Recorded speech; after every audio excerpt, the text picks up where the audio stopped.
What's going on, everybody? Welcome to TRB Live. This is the Resistance broadcast, and we are legitimately live. This isn't one of those things where we set something and it comes out and looks like we're live. We're live right here. Look. Yep. You and me. I see you. I see you in the comments. Howdy. Everyone's chiming in. Tomorrow, we are not having a good time. We're having such a great time. Yeah. So we want to thank everybody for joining us live here on our YouTube channel, youtube.com/@theresistance-broadcast. I'm John. That is James. That is Lacey. And for our audio listeners, we appreciate you chiming in and tuning in on Spotify, Apple, wherever that may be. Keep rating us. We really appreciate all the support there. And if you are watching on the channel, make sure you like the video, that you're subbed to our new channel. We're trying to march steadily towards 2,000 subscribers. Long shot to hit it before Star Wars Celebration, but that'd be cool. We're about 600 plus away. But more importantly, thank you for joining us on this show. If you happen to be tuning in live and you'd like your comment read on the show and us react to it and discuss it, we have super chats available for you to do so. But we have a really good show today. We're going to be talking about the latest Star Wars news, and stuff came out just today that is really going to get us excited, especially if it winds up being true. So James and Lacey, we are here live, which, funny enough, we were just talking about this while we were recording something else. We only have one more live TRB Live Thursday show before the Mando fan show gets dusted off. It's back in the garage somewhere. We got the set. We got to bring it out, but it's coming back so soon. And we got to remember how to do that thing because people love the Mando fan show. They love it. They definitely do. It was one of those things that when we initially came up with the idea to do it, it was just kind of like, oh, it's going to be its own thing. So we should, otherwise it's going to take over our normal episodes. We should make its own thing. And the weirdest but coolest thing about it is we've found so many people for the community, for the TRB community, and people have joined us from just that. They didn't even know we had this other show. They only know us from Mando fan show. So that's kind of the coolest, weirdest thing about it. But I'll never forget the early days of recording and then immediately editing that thing and then exporting. Yeah. And then no joke, there's a uploading reason it. we do live, and it's kind of because of the Mando fan show. And we were like, that was just miserable. So let's just go live. Yeah. I mean, it was miserable, it was crazy turning it around, not doing it. No, yeah. And it's a really fun show because we obviously do our TRB lives, and we did it for Kenobi and we did it for Andor, and but Mando fan show was our first one. So probably like how people view the Mandalorian. It's like, the first one of its kind. It's special. And I feel that way about the Mando fan show. That's why it has its own name. It's not part of the numbering convention of our podcast like the other ones are.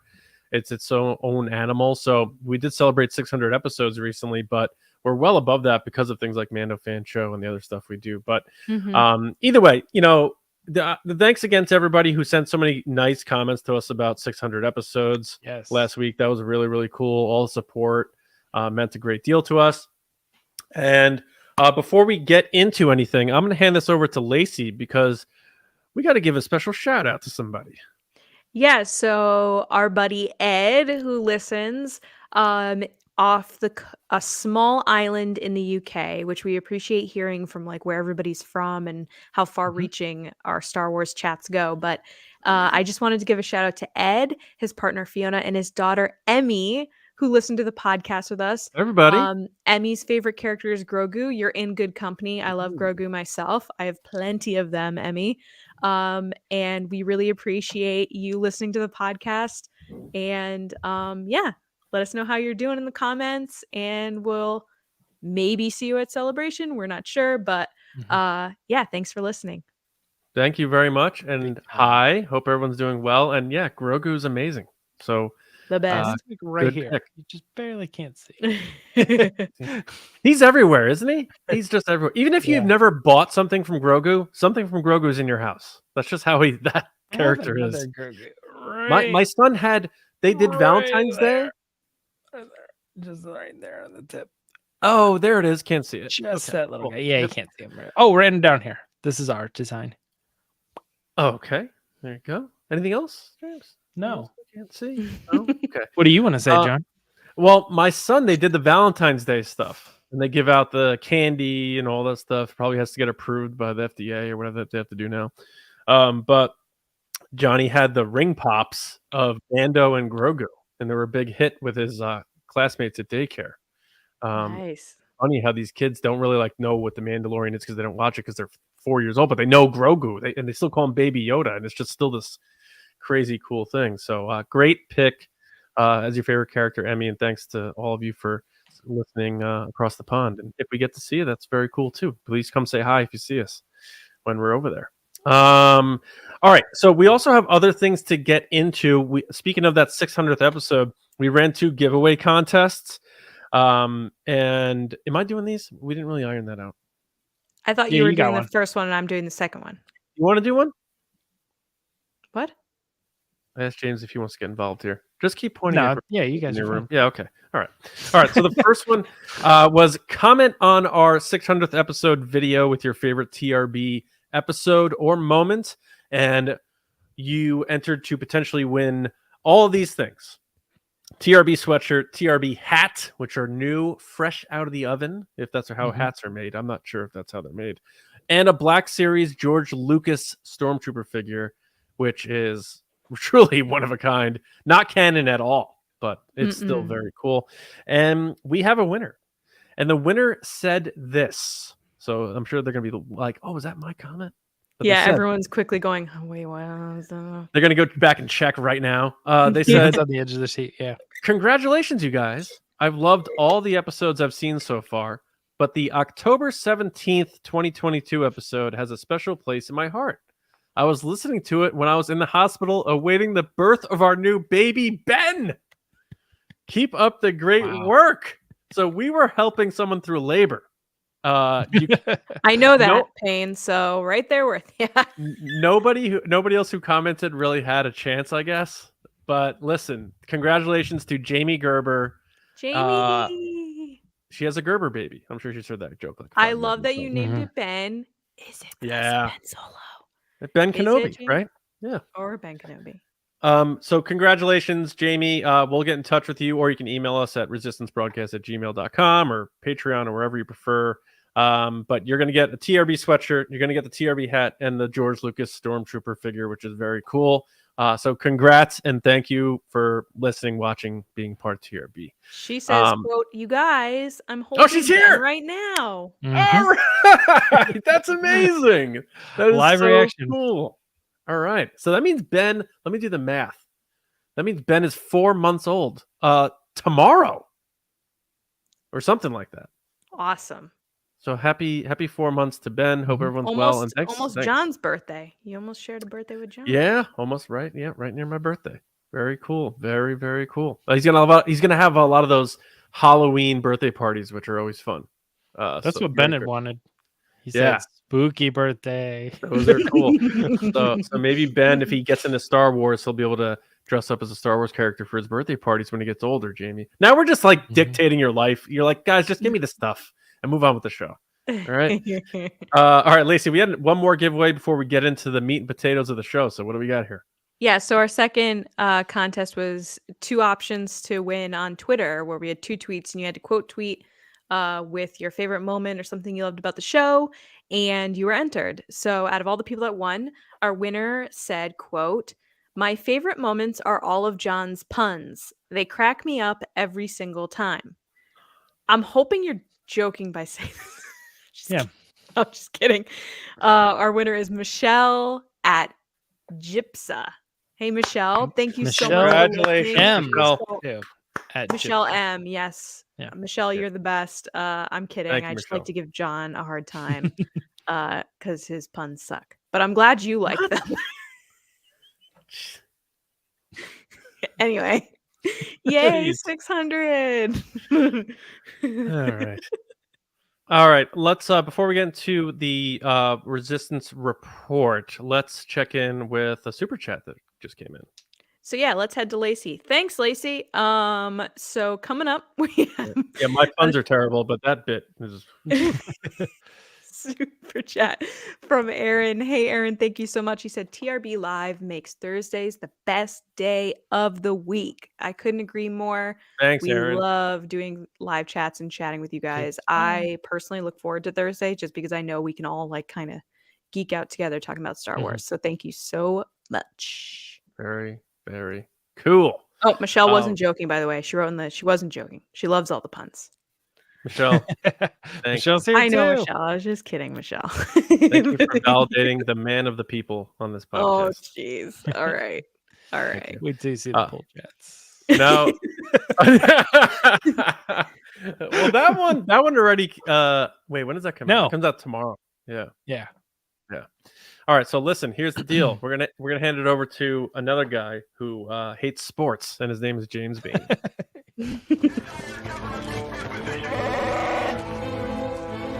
It's the resistance.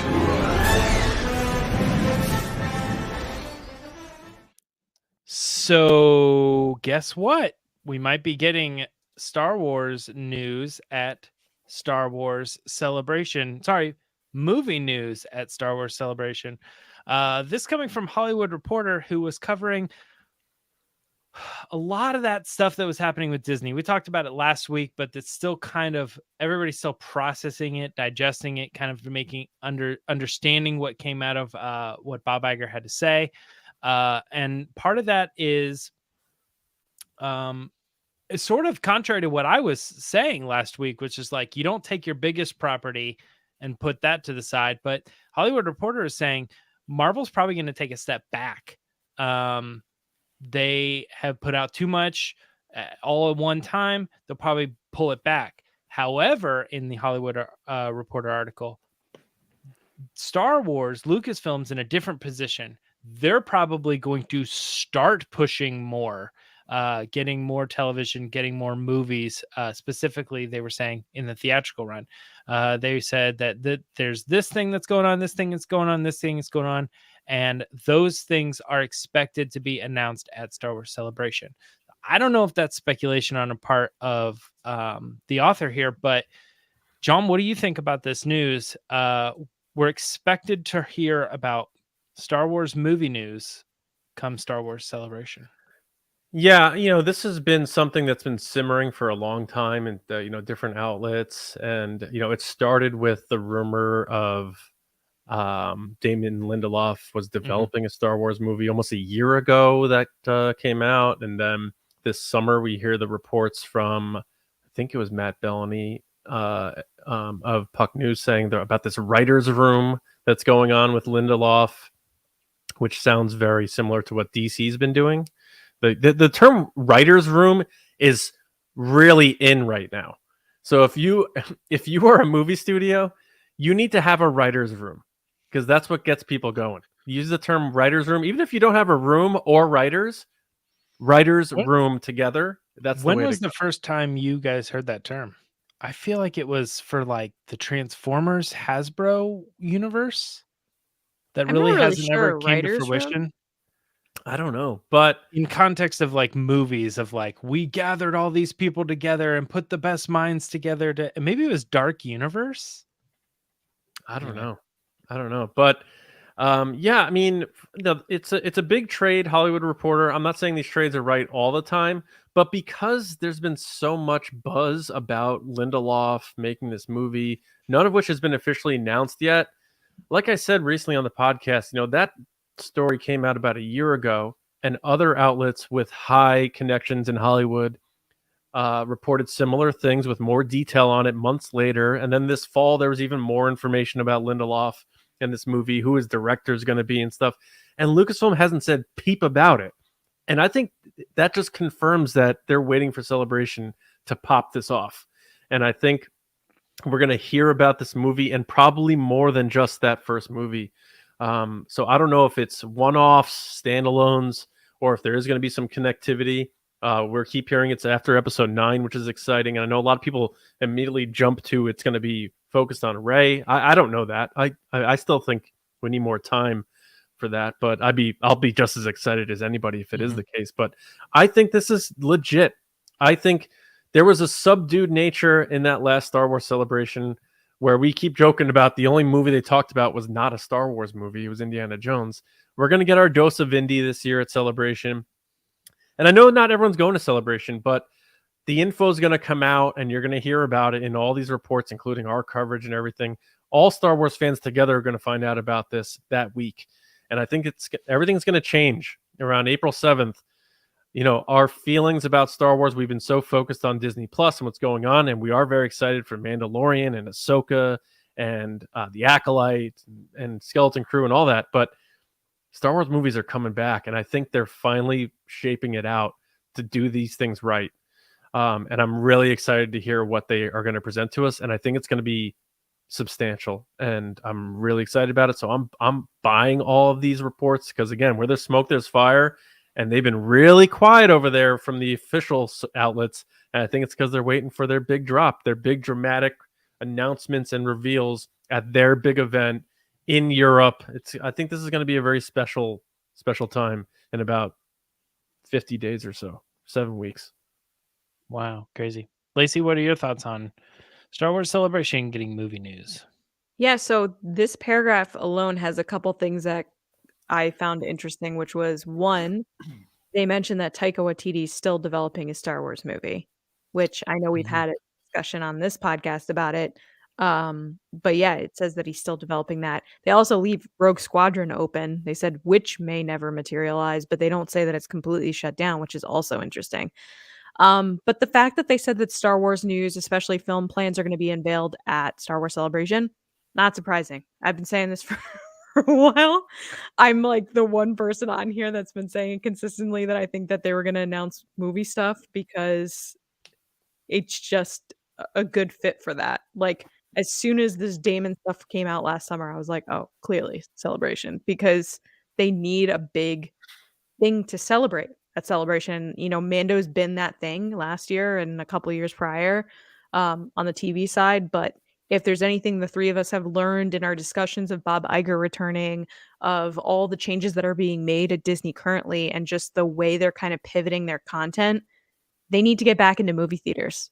And they need to get back into movie theaters with Star Wars, which has been missing since 2019, guys. 2019 was the last time we got a Star Wars movie. And it's crazy that with such a big franchise like Star Wars, you're not going to be putting out more movies than that. So I think that this isn't surprising at all.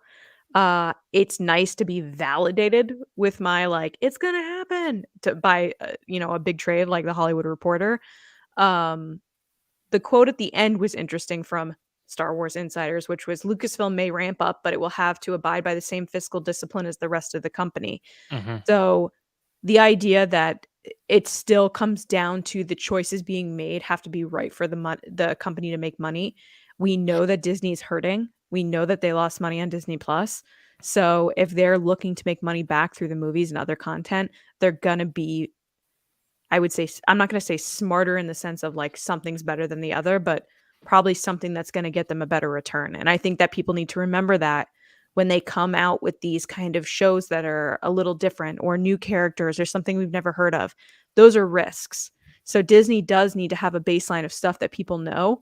And whether you like it or not, that is a Luke Skywalker, that is a Palpatine. Those are characters that everybody knows. So they have to be tied in somewhere that a normal fan that just likes Star Wars is going to be like, oh yeah, I'll go see that because it has blank in it. You know, like they did with Rogue One and Darth Vader. Like now Rogue One is its own thing. Don't get me wrong. But to advertise Rogue One, they pushed Darth Vader. They pushed the Death Star because that's what people know.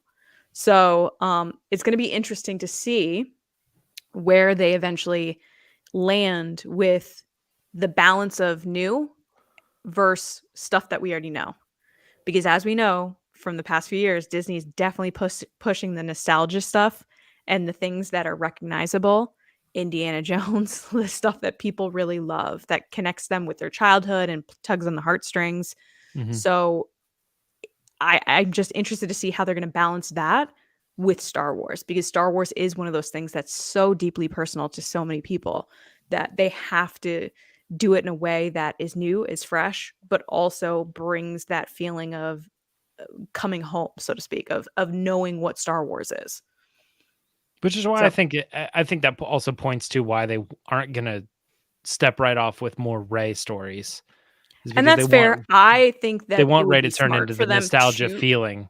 sure, to do Ray stories, but I'm on the side of like, I will always take a Ray story. I'll always take Daisy Ridley, and I think they should do it. But I understand people like James and John saying, hey, I need a little time. I need a little space before we and come back to that it's character. the kids too. You know, they will certainly learn a positive and really fruitful lesson from the prequels, because those things were crapped on for a decade. Like, these are the worst movies. Like, it made George Lucas, it broke his heart and made him sell his company. And those kids were 5 and now they're 25 or whatever. And they're the ones like, no, these movies are awesome. You shut up. And that's what's going to happen with the sequel kids, but it's too soon. So if you bump it to maybe 2030, where the kids who were 5 then, they're going to be 20, they're going to be like, it's our time now to tell you, oh, those were our Star Wars movies. Like, either get on board or let us enjoy our movies. Don't turn into, the thing that you hated when your movies came out. So Right. but again, I'm with you, Lacey. Like, if she walks out on stage with BB-8, I'm gonna be like, yes, the time is perfect. Yeah, so who knows what's gonna happen, but I do think time would be better for that. What is interesting, John, is like Phantom Menace comes out in 1999, and when did the prequels start getting their return to love? 2009, so 10 years later.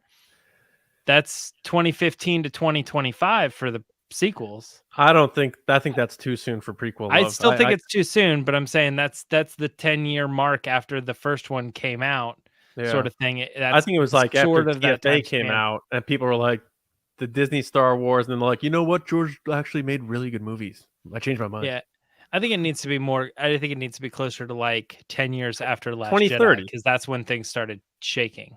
Yeah. So 2027 plus, it would be right. I thought this story was interesting. The one thing that kind of caught my eye is, Lacey, you started to point it out, but not to the same point.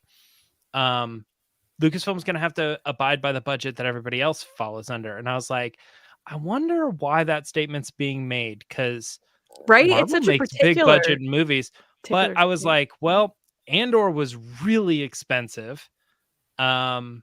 Solo was, notably more expensive. That's something they talk about often, because the spending wasn't it was a bloated budget because things had to be redone. Yeah, exactly. But things weren't handled well, or whatever. 80% of that movie. And then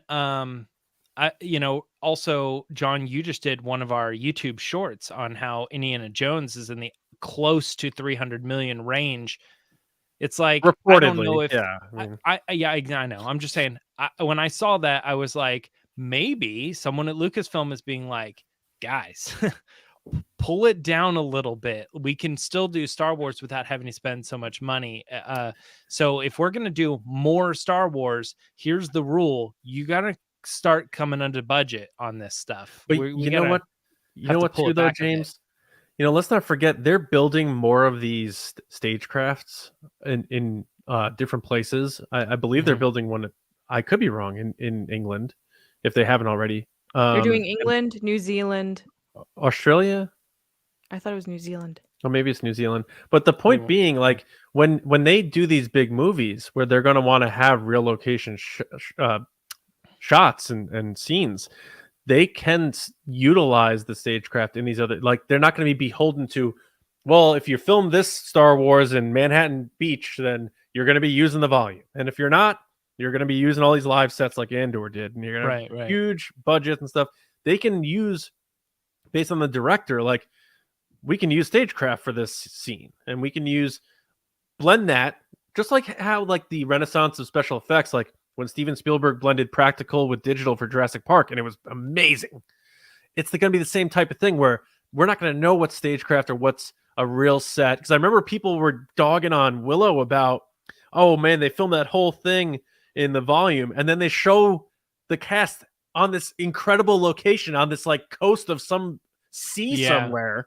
And it's just, people are fooling themselves into thinking it's stagecraft, which means it's working. And if you blend these big sets, like, think J.J. Abrams in the desert filming this stuff with some stagecraft stuff, like they did with, like, the Tatooine set, that will help bring the budgets down, because you're not doing all on location. And I think they'll be able to make more movies that way. But they're leaning into these IPs again, which is very good for Star Wars, like we talked about on that recent episode.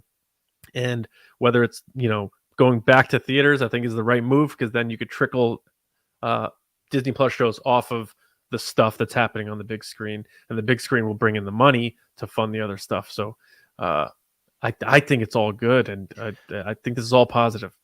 I'm glad you brought up Willow too, because that was going to be another one of my points, is that when I was thinking back to last year's announcements, Willow was one of them. Was one of the, they did their live action panel.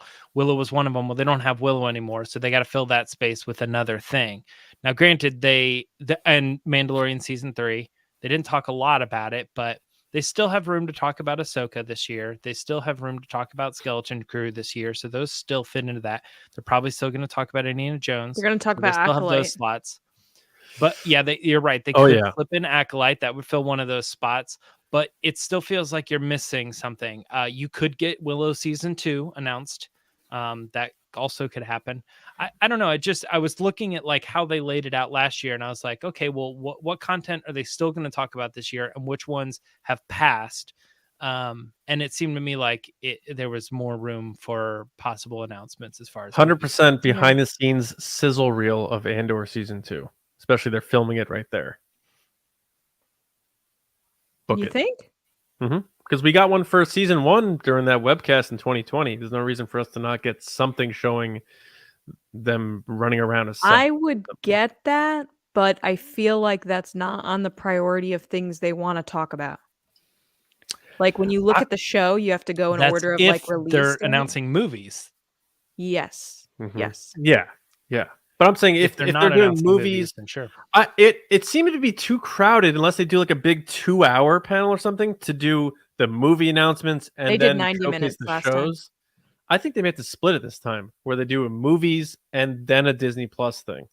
But I don't know, because then they have to do Could be. Indiana Jones too. Well, they gave Mandalorian its own panel, and again, we're going to be mostly through Mandalorian at this point too. So you do have the possibility of an entire panel being something else. That could be their movie or their Disney Plus show. I know they like surprises. It would be smart for them, in my opinion, if they announced a movie panel so that all eyes and ears are on it. But who knows? I'm just excited, man. Yeah. Well, let's John, you did a poll on our Twitter. Do you want to pull that out? Do you want to take a look at the results of that? So it had to do with the movies, and like Lacey said, that whole like that nostalgia thing. Like when it's good, and there's nothing better than the opening of a Star Wars movie. So we posted the poll. Star Wars movies are coming back. Do you want the franchise to continue using the opening title / crawl sequence for future movies? And almost 500 votes. We just posted it today, so thanks to everybody who participated. 92% said yes, and only 9% said no. I think people miss it. I'm not saying Rogue One and Solo were wrong. I do think they should have had it. I like what Solo did with that sort of like makeshift version of it. But I really think people are missing that, and I can't imagine Star Wars just not having that anymore, and them doing this whole thing that I think might have been a mistake, where they're like, that's just for the Skywalker saga, which we just started calling that a few years ago. I think Star Wars, I think that opening transcends movies the way we talk about Grogu transcending characters, the way Darth Vader transcends Star Wars. It's just an iconic thing, and it's something that is irreplaceable in my opinion. So the fact that 92%, it wasn't even like, if it was 70% and 30%, I'd be like, wow. But the fact that it's 92-9 or 92-8, to me, like, and they say they listen to the fans. I think future Star Wars movies are going to have this thing. What do you guys think? I think it could. I personally feel like they were future proofing themselves. They were like, look, if we do Rogue One with this crawl, then we set a precedent that they all are going to have this, and forever. We're never going to let our filmmakers or creators come up with different ideas or anything else. Star Wars is always going to have this thing at the beginning, and it's going to get old, and people are going to stop liking it. Because they'll have seen it so many times. Marvel did something really smart. They just made their thing their logo, and they can sort of change it up with the different people that they put in, or the colors, or however they want to do it, and that feels right. But this is like part of the movie, that like the movie starts, and then it's like that's part of the movie, so it's tricky. I think they did the right thing, but I'm still surprised that people are still holding on to the crawl. I like it, but I want more Star Wars movies that are like this pocket over here and this thing and this, over here and over here and stuff. I don't even need it to be within the timeline, which Solo and Rogue One still feel like they kind of are. I don't Right. mind like they go way over there and it's just in the Star Wars universe. And those movies to me creatively can be, I'm not saying I want this, but I'm saying like let people make comedies or horrors or whatever they want to do in Star Wars. Like let the directors and the creators do their thing and not be beholden to always having that crawl. But 92%, I mean, that's rough. Lacey? Mm-hmm. I'm kind of torn on it because it's weird because of the precedent that they've set that if it's not a part of the Skywalker saga, it doesn't deserve a crawl. And I think because of that, I've now like kind of accepted that that's not the case. So when I see one, I'm going to be a little like thrown off. I'm going to be like, okay, this isn't in the other one. So now it just feels off. But I understand the want to have it because it is that excitement that you get from a Star Wars movie when you see that logo appear and then the crawl comes, that it's a part of the experience. Like it's the first thing that kind of hits you outside of the Lucasfilm logo, it's that thing that gets you hyped. So I understand people wanting it. I guess I would just have to see it in the context of what the story is. Like, is it a continuation of the Skywalker saga? Like what comes after that? Is it still a part of that line of storytelling? Because all these offshoots don't have that. And if that's the case, are you going to go back and add them after the fact? You know what I mean? Like, what does that look like? So I'm kind of torn, but I would be okay if it did show up. Yeah. Interesting. Well, we talked a little bit about the Mandalorian, so let's go ahead and move on to our next story because I know you guys all saw that there was a new poster, there was a clip, there's a couple TV spots. We could go all over the board here. Lacey, I know we were just talking to you, but what are your thoughts on Mandalorian season 3 propaganda or whatever it is, propaganda? Good. whatever this We'll watch our media. Yeah, I think the poster's cool. It's Paz Vizsla, the Armorer, Bo-Katan, and Mando all in the line, kind of doing that. Like, I don't know how to describe it. I've seen it before. It's been used before on many different things. It's like an Staggered. army. Yeah, it's military kind of line, like sort of. yeah, exactly. It's all right. I liked the other posters better where Mando's kind of my favorite one was him with the dark saber standing on the ship with Oh, I wish it was the Darth Saber. shut up. With Grogu in the ship. Followed by the jetpack one where everyone was like, "Where's the dark saber?" And I'd say this is my third favorite one. I mean, they're still all Mandalorian posters. They're still all really cool. But I think the thing that kind of grabbed my attention this week was definitely the clip from season 3 that released. For people that are trying to not see anything of season 3, this is the time to maybe mute, and I'll wave my hand like this when I'm done talking. What? I said that's a good idea. Yeah, I'll wave like this when I'm done. All right, so the audio people. Audio people come back in I don't know, 2 minutes. So so the clip it's not really that crazy, but it's a clip where Mando's talking with Grief Karga in Navarro about, taking on more jobs, being a part of the community, stuff like that. And the big takeaway is you have Grogu using the Force to spin a spinny chair around and around. And it's something that any little kid, I do it all the time as an adult.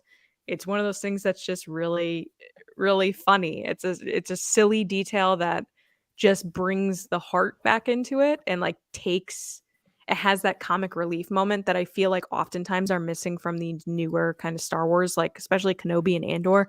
I get that Andor is supposed to be dark. I understand that. I'm not saying that there's anything wrong with that.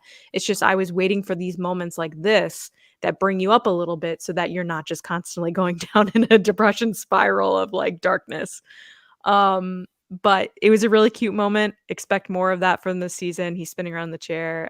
My favorite part is when Mando kind of slaps the chair to stop him. It just makes me laugh. The other thing that's very noticeable is when he talks about Mando coming back with Grogu, and he seems very confused, which naturally many in the audience would be confused if you didn't watch Book of Boba Fett. So a lot of people are like, I guess everybody's confused while he's back. But hopefully that will drive people to watch Book of Boba Fett to understand what's going on. I know there were some complaints that maybe it was a little bit lazy to be like, oh, this is how they're covering that. I have no problem with it. I'm happy to see Grogu back. I get the point of being like, oh, well, they weren't gone apart long enough to make a big character moment for Mando or Grogu, but I think it was perfectly fine. I don't think you can have the Mandalorian without Grogu, and I think Jon Favreau realized that, and I think Disney knows that. So it is no surprise to me that he's back. But yeah, I can't wait to see what else more hype we get. We're so close, guys. We're so close to season 3. Get ready for the press tour that's coming up because you know it's going to be happening soon with all the clips with Pedro, even though he's already been doing that with Last of Us. So like this is probably the craziest month of his life. This next couple weeks. So yeah, it is the time of Pedro, and I'm all for it. I'm waving my hand now for those that are meeting me. Yeah, this is kind of a tough question. How much is Pedro really in this? We don't know. It's just sometimes I see how much praise he gets, and I'm like, how much is he really doing? His voice work is still there, though. So even if he's not there, the voice is still just as important. How important is James Earl Jones to Star Wars? Very important. Yeah. Sorry, I didn't know if that was a rhetorical question. I mean, both. I'm glad you answered it too. But yeah. Okay. John, what were your thoughts on the TV spot and the clip, the poster? A TV spot, those things they move so fast, and I think the one thing that stood out was like a helicopter shot of like Tatooine, like someone speeding along there, which actually made me think of Book of Boba Fett, oddly enough. But the poster I think is very telling because if they're billing these things as posters, they're mainstays. Maybe people are going to want these like in a frame and on their wall. And to me, it's showing the unity that we've been talking about the Mandalorians, because here you had the armorer who basically made him an outcast for taking off his helmet, and Paz Vizsla was fighting him for the Darksaber, and you have Bo-Katan there who's like, I want the Darksaber, and they're all in line together. They're not facing different directions. They're clearly on the same side. So they're sort of teasing that, even though there's all this disparity and, we're the real Mandalorians and this is how it goes now. This is the way, this is the way. It's like, nope, there's going to be a greater evil that they're going to need to unite over. And I think this is the proof of that. So we'll see. And then as far as the clip revealed, the funny part of it made me think of like when I was a kid and my mom would take me to work because there was nobody to watch me, and I'm just sitting there in her office like doodling and spinning around in chairs and stuff, and like that's the first thing I thought of when Grogu's sitting there while Mando's trying to have this serious conversation. He's spinning around, he's going through the guy's jelly beans, and I thought that was very cute and funny, and I like that a lot. I could see like George Lucas like writing that scene, so I enjoyed that a lot, and it just reminded me of the charm of the show. We're gonna get this stuff, this deep lore stuff, and the payoff of the relationships of these characters that we've already felt really deeply already, but we're also gonna get that charm that Star Wars has that is really identifiable. You're like, that's Star Wars, and I like that a lot. And seeing Carl Weathers is always a treat too, because I've always been a big fan of Carl Weathers. So overall, it just gets me hyped up. It doesn't reveal anything. It's just exciting, and I'm looking forward to it. Yeah, I agree with everything you guys are saying. I don't think the clip gave away too much. I think it did just hit at the right time to make everybody feel like, oh wow, Mandalorian, I remember this show. Like, And James, it was first put out by Apple. Apple was the first one. The Apple App Store released it, and then Star Wars was right behind them. So that was Yeah. like maybe a deal or something. I I know didn't you're an Apple follow- guy, that's why. I didn't follow that story exactly as to like why it was on the Apple App Store, but I did see that that's where the first link came from. I thought that was interesting. Mhm. TV spots, it's the same thing we've talked about for years with Star Wars. It's like all the same shots, except for it's just a different shot, a different angle of the same things you've already seen over and over again. But you know, a couple things to eagle eye. I am leaning more and more that is in fact Bo-Katan in that ship, by the way, that they keep showing. Right on. Okay. Yeah. Really quick, James. The Was that reason I you? said I've seen the helmet thing before is Disney did the same exact poster for Ant-Man with all the helmets lined up. Same exact poster. With like 3 of them?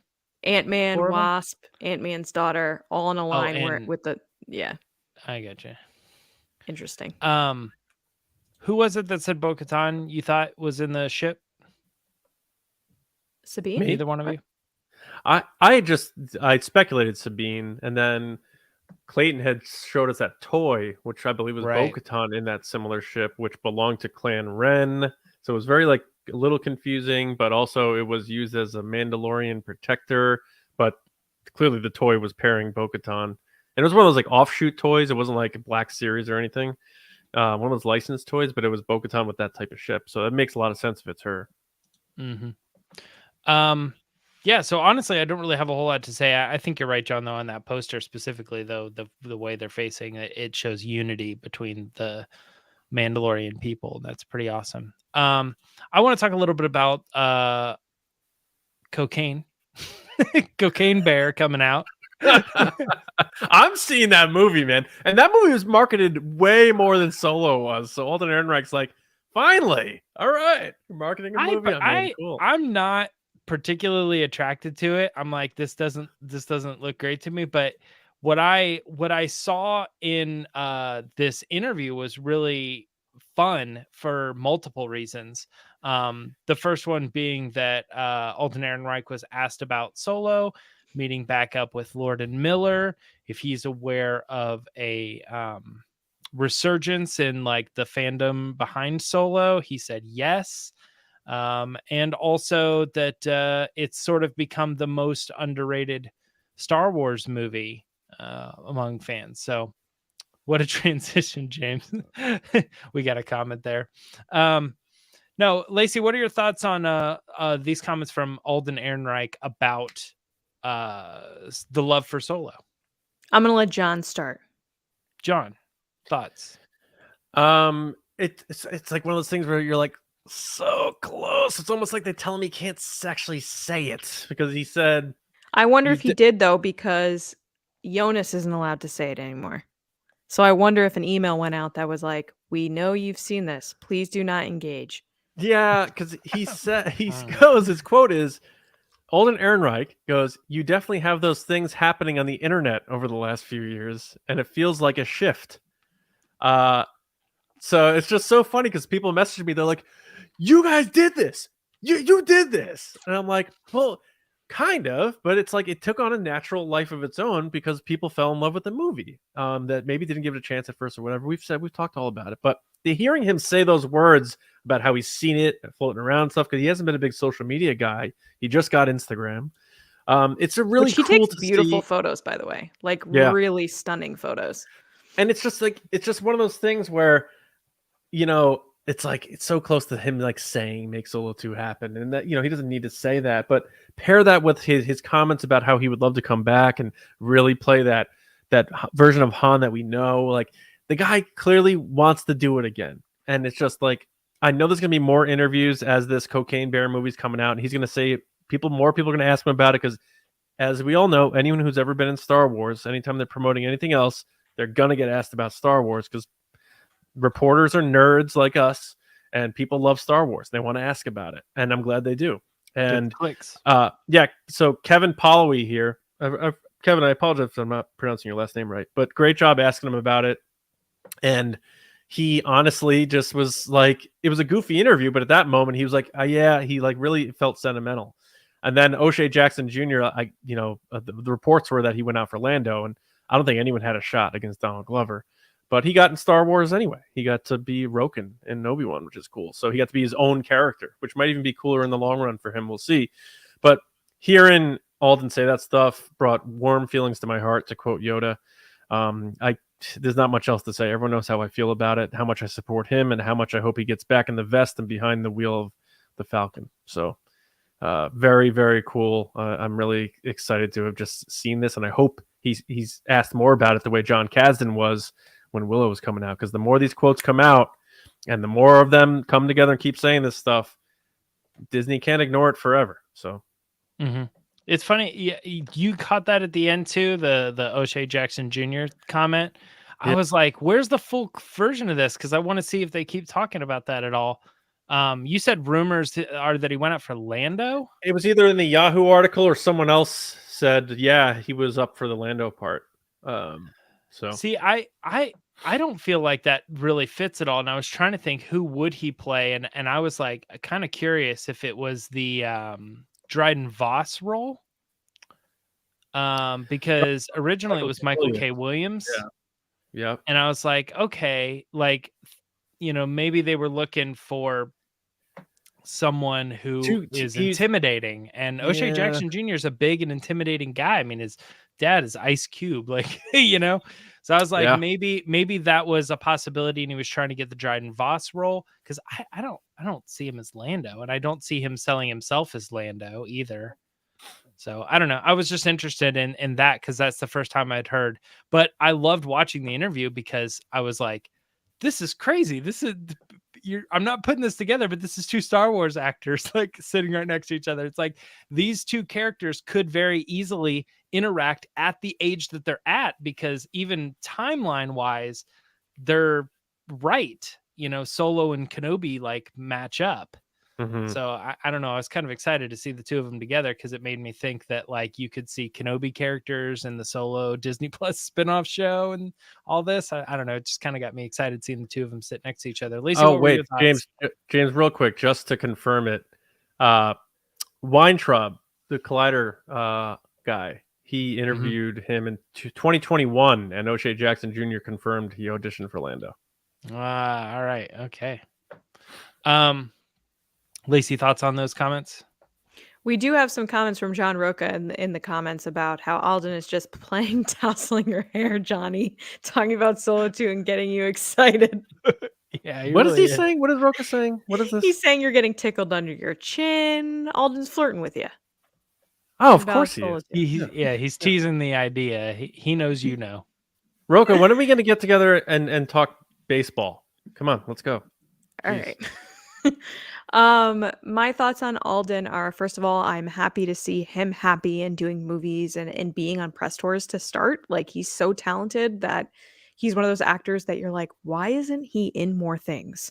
So I'm pumped to see him just like on the press tour. That being said, I am so happy that Kevin, if you ever watch this, Kevin, thank you for asking this question. I think the more that it gets in front of him and the more he gets to hear it, I think the better. I don't think he ever doubted his abilities to play this character or even the performance that he gave or how good the movie is. But you can't help but wonder, like, if he saw some of the negative stuff online, even if he's not online. So every time someone goes up to him and says, yo, man, I want more Solo. I want to see you continue this part. And to see him post on Instagram, his DL44 being like, oh, past experience type thing, and like kind of making a joke out of it of like, I was Han Solo. It just really makes me happy. It makes me happy to hear, because I think a lot of actors in Star Wars have not had the best experiences because people have such an ownership over these characters that they don't take the time to realize that like these are people that are playing these characters and that are a part of these movies. But away from that, I think that his answer was very positive. I think these conversations are happening, guys. I don't think that they're not. You can't have something like Make Solo 2 happen, a fan campaign trend, 3 years, worldwide trend randomly in Australia a couple weeks ago. Like, you can't have these things just constantly being brought up in articles, in interviews, all over the place, and not have that conversation happen at some point. And we know from our own experiences that people know about it at Lucasfilm, and people are rooting for it as well. And they've been telling us to keep talking about it. And I think Alden's basically saying, like, keep talking about it without saying keep talking about it. Because again, he's on camera and he's on another project. But I wish nothing but the best for him and for his career. And I really do hope he gets to play Han again. And we're going to keep pushing for it and celebrating that movie for what it is, which is an awesome adventure.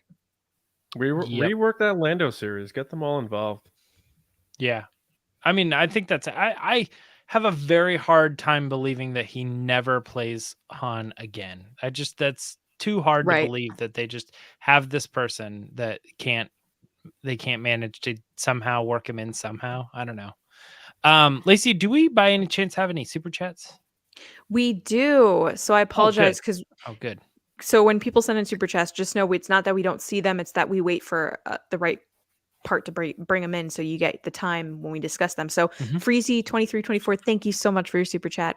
They said, do you think a future movie could involve CG Luke or Leia or Han taking on Thrawn? Kind of a culmination of the Mandoverse/Thrawn trilogy remake. John, what do you think? No chance. I thank you for the super chat. You're always popping in here, Freezy. So if that's your real name, but thank you very much. No, I just that I think would be crossing the line too far to taking advantage of people's likeness. Like, there's a line to walk where it's like James Earl Jones's voice, and he signed off on them using it. That's awesome. Peppering Luke here and there as a supporting thing for Mando, cool. But like being like, we got Han, Luke, and Leia coming back. They're all CG. Carrie Fisher's dead, but we're bringing her back. And like that, I think that would really rub people the wrong way, including myself. I think it'd be a little much. If they did an animated series, that's a different ball game. But it sounds like you're talking like a live action with these deep fake CG things. I think that for me, just me personally, that's too far. That's too much. I think that would be crossing the line.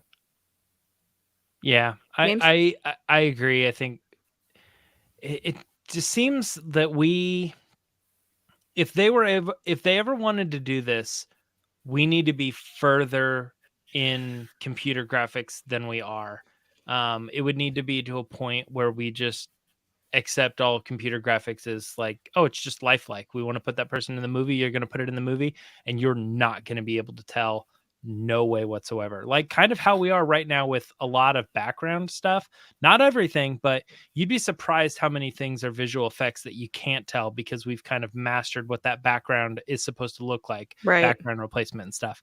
So I'm saying like we're not quite there yet. And whenever we get to that point where just CG is like, you know, people on YouTube are like making their own stories and stuff, like then you're going to see companies try to take over the property. But at this point right now, it's too much of an undertaking. They'd be spending way too much money to try to bring these characters to life. They're not going to look right, or they're going to look good, but they're not going to look right, and therefore they're going to be open to criticism.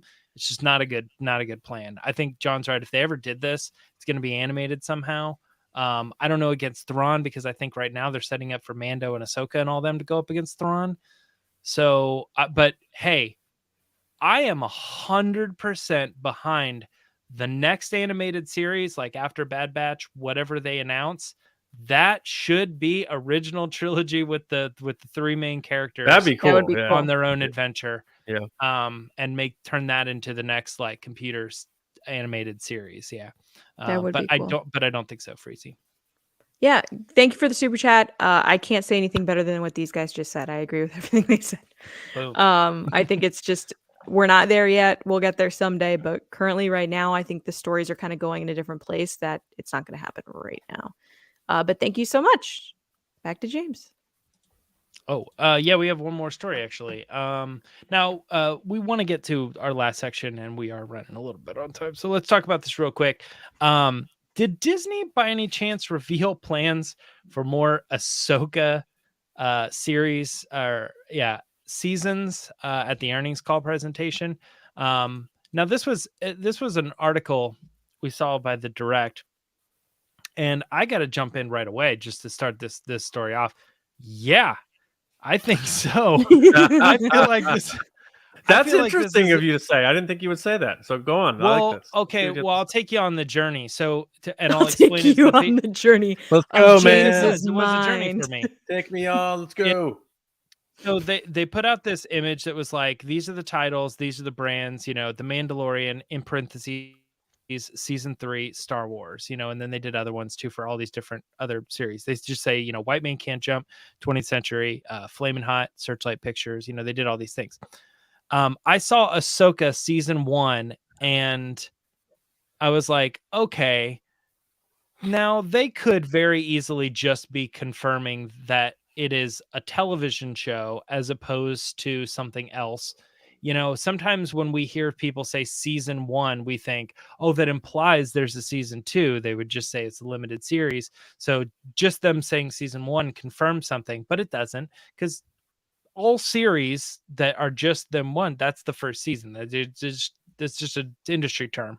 What I found interesting is I said, what we really need to do is we need to go back and look at the chart for like when Mandalorian or something was listed to see if they listed it as Mandalorian season 1 or just the Mandalorian. And before I even did that, I looked down and saw they have Secret Invasion and Skeleton Crew listed as just what it is without season 1 listed after it. And then I thought, well, that's it. That's it. They just botched it. Oof. So since Skeleton Crew is not season 1, then that confirms that they have plans to do season 2 of Ahsoka for me. I'm like, Filoni's are like, you surprised? Filoni's like, I got 10 seasons. I am sort of surprised. Like I don't know. I mean, we'll talk about it in time to come, and obviously Celebration's coming around. We're going to learn so much more there. But it's interesting to me because I'm like, okay, well, now you're going to get Ahsoka, then the culmination of all the other things, and then Ahsoka season 2. So how much longer is the character going to be around? Because I'm still pretty dead set on they're going to kill her in live action, or however she ends her time in the mortal realm, whatever they want to do. They don't have to kill her, but it's going to happen in live action. So what are your guys' thoughts on this? Are you with me? They did confirm it, or is this just a slip up, a goof? I don't know if I can add anything. I think James, you're right. Just based on how they list other things, it's about the journey. It could be a mistake. They could have made it. I don't think so. Things like this quarterly calls, they get triple checked. All the stuff that they say, and we've had some flubs in the past from Chapek and stuff. I don't think this was it. I think that there is more than one season. And I think they put it on there because they want them to know more is coming and to invest in Disney. Yeah, I agree with you, James.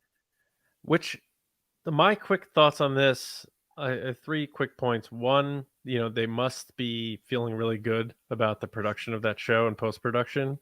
2, it's a loaded series with so many characters, including the Ghost Crew. And if they're going to thread it into Mando, that's a lot to do, and just say that's it, these episodes, and that's it. So it makes sense from that perspective. And then, James, your point about, Ahsoka eventually dies. And we know in Rise of Skywalker, as far as we understand how that stuff works, she's dead. And she's part of the living force, or whatever you want to call it, the force netherworld. I don't know, but a super chat from Aaron just says, chat from Aaron just said, never enough Ahsoka. And that's the thing. So they know if they kill her in that series, that ends that, and there's no chance unless she comes back as like a Force Ghost cameo and stuff. So if they're like tossing around the idea of a second Kenobi series, this makes way more sense to do a second season of, even though we haven't seen it. That obviously Filoni's got a higher pay grade these days over as a creative executive there. So I think you're right. I think it's not a mistake, like a misprint. I think it's something they didn't realize, like, this is telling people something. And then the skeleton crew thing is the tell, because that just is, like you said, James, just that. So that's the other part of this story that I don't think people are looking at, because they're going, oh, Ahsoka season 2 now is in talks, or they're confirming that's planned to be. But now we also have the information based on the same evidence. Skeleton Crew is not going to be an ongoing series. That's a one and done thing. Right. And the only thing that I'm like, oh, I'm not sure about is, does that mean we're definitely getting Book of Boba Fett season 2? Because, you know, those rap gifts said season 1 Book of Boba Fett. I believe there was reports about Book of Boba Fett season 1 stuff. Yeah. That's besides it. I do think there's more. There's going to be more than one season now of Ahsoka. I didn't think so because they advertised it as a special limited series. Looks like they're really are leaning into the heavy IP stuff, because but it makes instead me of making a random series, it's let's do Ahsoka too. But it makes me curious about Skeleton Crew as well. Like, you bring in Jude Law. Okay, well, he's not returning. You know, you bring in, like, you're setting up these kids as characters who could grow with Star Wars. Like, are you just planning that they're going to start being in The Mandalorian from this point on? Is Skeleton Crew kind of being like a Book of Boba Fett? Like, we're going to sidestep for a second, but then they're just going to be basically part of the main Mando storyline. Like, I don't know. It's kind of interesting. Whereas Ahsoka is like, nah, man, once we introduce Rebels crew and stuff, we're going on our own world over there. We're leaving Mando for a while until we get to that point where we want to come back. I don't know. It's all quite interesting. Also, X-Men 97 getting a second season, so that's not out yet, but it says season 1, so get excited. All right, guys, that is it for Resistance Report this week. What are we doing next? We have one more super chat before we head into our next section. Right. So thank you to Qui-Gon J. Thank you so much. Who asked, has Filoni himself said that Ahsoka is in fact dead? I'm going to quickly answer this one. I don't know if he said it publicly, but for the three of us, we brought on Taylor Gray, who plays Ezra in Rebels, onto the show, and we talked to him specifically about the ending of the Skywalker saga in The Rise of Skywalker and all the Jedi that are speaking there, and Ahsoka speaks there. And he had asked directly to Dave Filoni, why isn't Ezra heard at the end of the movie? And he said it's because the people that are there are dead or have moved on. So then that would mean Ahsoka is dead. That would also mean Ezra's alive. Ezra's alive, yes. Yeah. So that's where that came from. It came from Filoni's mouth to Taylor's mouth to us. So has he said it publicly? No, but we're taking his word for it that that conversation takes place. And the way Taylor spoke about his relationship with Dave, like, they have a lot of back and forth conversations about Ezra and about Star Wars in general. So it was a super interesting episode. If you have a chance, definitely go check it out on Spotify or Apple Podcasts, preferably. Please. All right, then what section are we moving into next?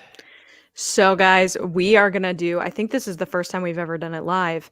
It is time for Resistance Transmissions.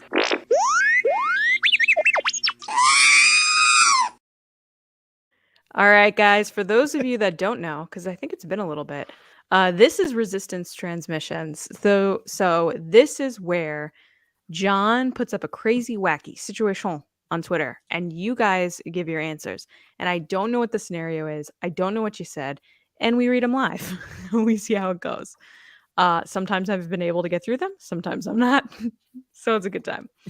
All right. So this week's situation, if you will, which, by the way, you just came back and it takes place in Paris and London, is amazing. Speaking of French. Oh God, I had to stop watching that show after season 3. Oh my God. It's so good.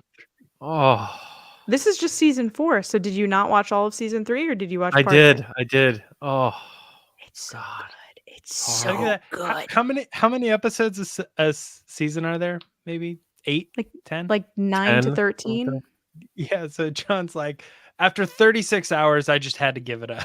I was like Walking Dead. After season 4, I'm like, enough of this crap with these people. Just jog and you'll be fine.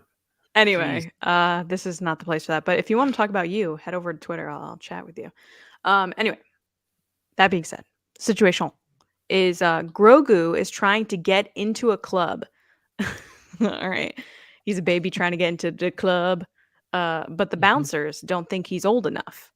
So he goes out the following week and gets a fake ID. What is the full name he chooses for his fake ID, McLovin? I hope no one takes this, but my first thought is his rapper name would be Lil Yoda. Instead of And he is old enough to be in a club. He's 50. Of course, baby is like the new little now because there's like a bunch of babies, right? Oh my God. I just want to take a second to comment that hello, Michelle again. Hello. She said, I had to use the word situation with my students the other day, and I said it just like lazy. I'm so sorry. I'm so sorry. All right. So first up is Neil Shaw at Neil Shaw. Hey, Neil Shaw. What up, Neil? He said, McLovin Daddy Mando. McLovin Daddy Mando. And I only picked one McLovin. There was like 5. I was like, guys. Super bad. I made that movie my personality when that movie came out. All right. Nerdy_Seb at Sebast81300 said, Grogu the Hutt, since we know Hutts like to party. You know who likes to party? The Hutts like to party. All right. So then Joey Sack. I like to party. Yeah. I like That's, to party in my tuxedo t-shirt. No, I'm thinking of Hot Rod. Oh, I'm Where they thinking go- of Ricky They Bobby. go where around he's and like, they're like, and I like to party. He's like, no, only I like to party. None of goes, you party. I like. Oh, He goes, I like to think of my Jesus in a tuxedo Yeah, t-shirt yeah. because it That's says Talladega I'm Night. formal yet I'm here to party. Anyway, Joey Sack, what up, Joey? He said, Yoda, just Yoda. He snuck back into Luke's Jedi school and snagged Yoda's old ID and his lightsaber. # resistance transmissions. That That would actually be pretty smart. All right.